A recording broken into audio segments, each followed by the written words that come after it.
दोस्तों नमस्कार। आपका वरम अनिल यूट्यूब चैनल पर हार्दिक अभिनंदन एवं स्वागत है। आज हम लोग चर्चा करेंगे प्रख्यात उपन्यास सम्राट मुंशी प्रेमचंद की रचना गुल्ली डंडा के ऊपर। ये चर्चा आपको पसंद आए तो मेरे यूट्यूब चैनल को सब्सक्राइब जरूर करिएगा, लाइक करिएगा और दोस्तों के साथ अधिक से अधिक शेयर कीजिएगा।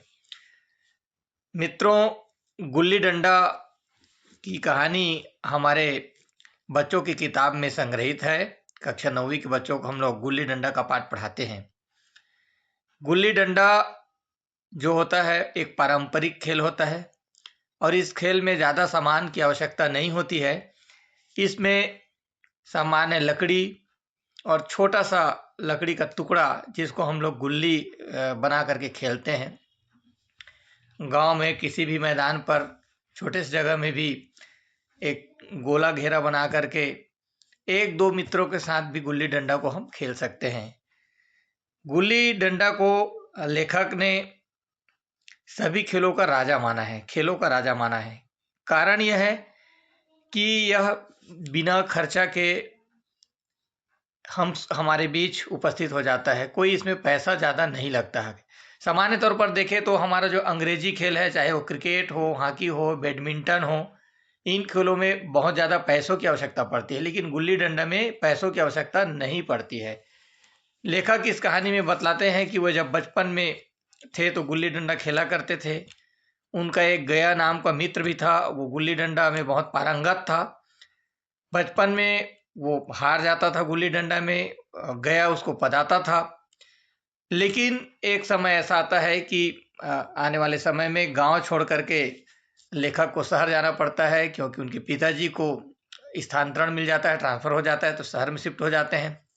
इससे वो बच्चा तो बहुत प्रसन्न होता है कि मैं शहर में आ गया, पर माता पिता दुखी थे कि अपने गांव को छोड़कर वो शहर शिफ्ट हो गए। बच्चा नए परंपरा, नए सभ्यता और नए व्यवस्था को देख करके मगन रहता था। एक समय बाद, लगभग 20 साल बाद, वही लेखक इंजीनियर बन जाता है और इंजीनियर होने के बाद ग्रामीण क्षेत्रों में दौरा करता है। दौरा करते करते वह उसी अपने पुराने गांव में आता है।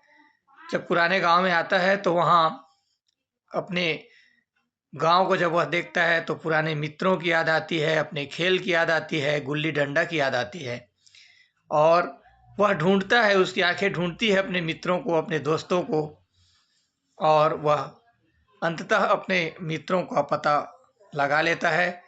और वो गया जो आखिर बड़ा हो गया था, बलिष्ठ हो गया था, उसके साथ वह फिर से गुल्ली डंडा खेलना चाहता है। बचपन की यादें उन्हें आकर्षित करती है और इस बार गया गुल्ली डंडा में लगातार इंजीनियर साहब से हारते रहते हैं। इंजीनियर साहब सोचते हैं कि मैं जीत रहा हूं, पर वास्तव में गया जानबूझ के हारते जा रहा था। वह वास्तव में इंजीनियर की इज्जत कर रहा था। तो ये पाठ जो है पूरी तरह से हमको गांव की ओर ले जाती है, गांव की परंपरागत खेलों की ओर ले जाती है। इस पाठ को पढ़कर हमको सीखने को मिलता है कि हम चाहे गांव में ही रहते हों, हमारे पास पारंपरिक खेल हैं जिसमें पैसे नहीं लगते। इस खेल में दोस्ती का भाव आता है, परस्पर मैत्री का भाव आता है और ऐसे खेलों को हमको बढ़ावा देना चाहिए, जैसे है खो खो है, कबड्डी है, बोरा दौड़ है, गिल्ली डंडा है। इन सब खेलों में किसी प्रकार की सामग्री की आवश्यकता नहीं होती है। बहुत ही ये प्यारा पाठ है। इस पाठ को जरूर हम सबको पढ़ना चाहिए। बचपन की यादें इसमें आती है। इस पाठ में 2-3 प्रश्न प्रमुख रूप से पढ़ते हैं। लेखक ऐसा क्यों कहता है कि गुल्ली डंडा सब खेलों का राजा है? ये सबसे महत्वपूर्ण प्रश्न है। लेखक क्यों कहता है कि गुल्ली डंडा सब खेलों का राजा है?